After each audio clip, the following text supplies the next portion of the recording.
भारत दुनिया की मुख्य अर्थव्यवस्थाओं में सबसे तेज आर्थिक वृद्धि दर हासिल करने वाला देश बना हुआ है, वो भी ऐसे समय में जब दुनिया के कई विकसित और विकासशील देशों में कहीं युद्ध की वजह से, तो कहीं महंगाई की वजह से, तो कहीं आर्थिक कुप्रबंधन की वजह से आर्थिक गिरावट देखी जा रही है और भारत की अर्थव्यवस्था में जबरदस्त उछाल बना हुआ है। नमस्कार, मैं हूं रुचा अनिरुद्ध और आज रियल स्टोरी में बात भारत की जीडीपी की।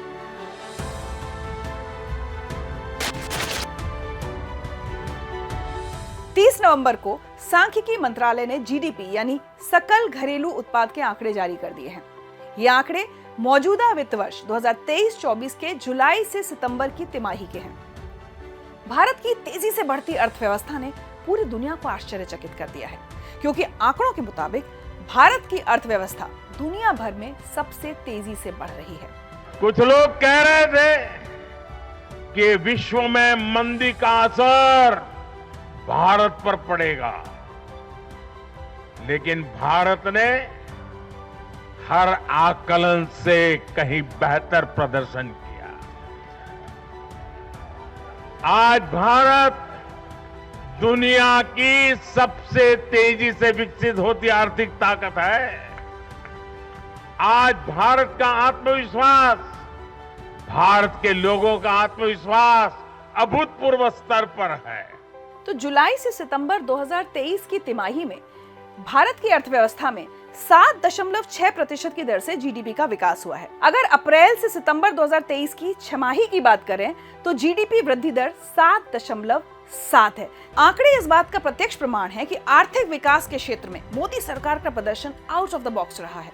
आउट ऑफ द बॉक्स इसलिए क्योंकि दुनिया भर के आर्थिक विशेषज्ञों ने भविष्यवाणी की थी कि भारत की औसत विकास दर 6.8 के आसपास होगी, जबकि आंकड़े उनकी भविष्यवाणी को गलत सिद्ध करते हैं। सिर्फ आरबीआई नहीं, दुनिया भर के बड़े और प्रतिष्ठित संस्थानों ने भारत की आर्थिक विकास दर की भविष्यवाणी की थी। भारतीय रिजर्व बैंक ने 6.5%, एडीबी यानी एशियन डेवलपमेंट बैंक ने 6.4%, वर्ल्ड बैंक, फिच और अंतर्राष्ट्रीय मुद्रा कोष ने 6.3%, मूडी ने 6.1% और ओईसीडी और स्टैंडर्ड एंड पुअर ने 6% की भविष्यवाणी की थी। प्रधानमंत्री नरेंद्र मोदी की आर्थिक प्रबंधन की दक्षता का सबसे बड़ा उदाहरण है कि जब कोविड की वजह से दुनिया के विकसित देश तक आर्थिक रूप से हिल गए थे, तब भी भारत आर्थिक रूप से न सिर्फ अटल रहा बल्कि अप्रत्याशित वृद्धि हासिल की। अप्रैल से सितंबर 2023 की अवधि में वास्तविक जीडीपी में वृद्धि की एक क्रॉस कंट्री तुलना भी कर लेते हैं।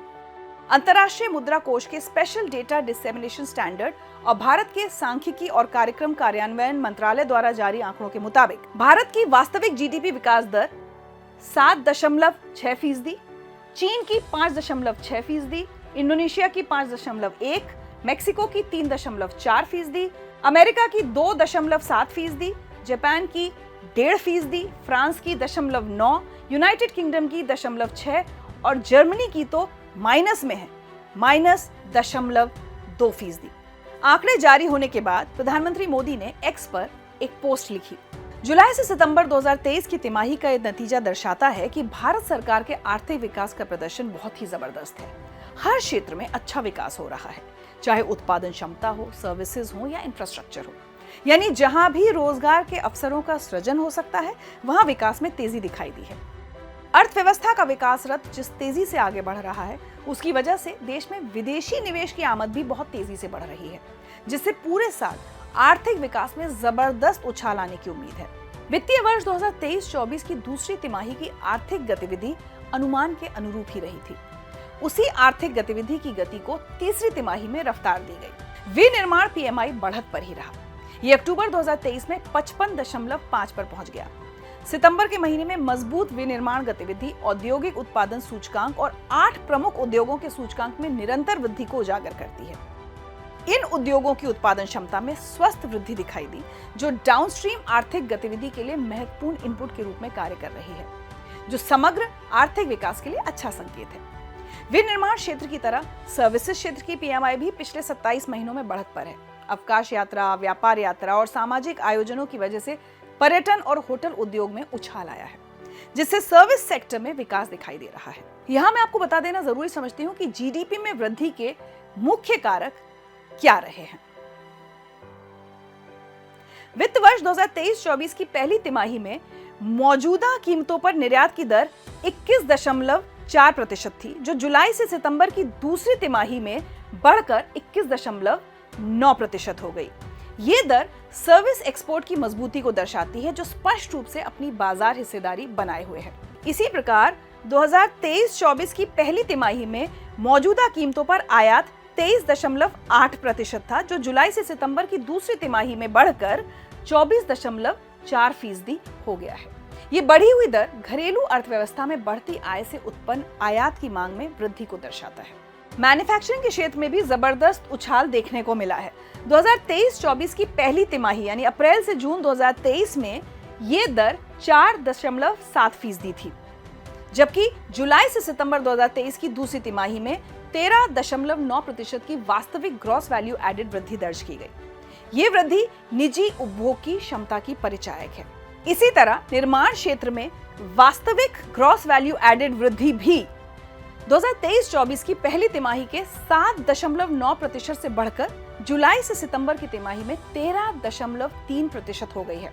इसका मतलब यह हुआ कि अचल संपत्ति की मांग में मजबूती आई है, जो इस वृद्धि में सहायक सिद्ध हुई है। और सरकारी पूंजीगत व्यय, जिसमें वित्त वर्ष 2023-24 के अप्रैल से सितंबर की छमाही में सालाना आधार पर 40% से ज्यादा की वृद्धि हुई है।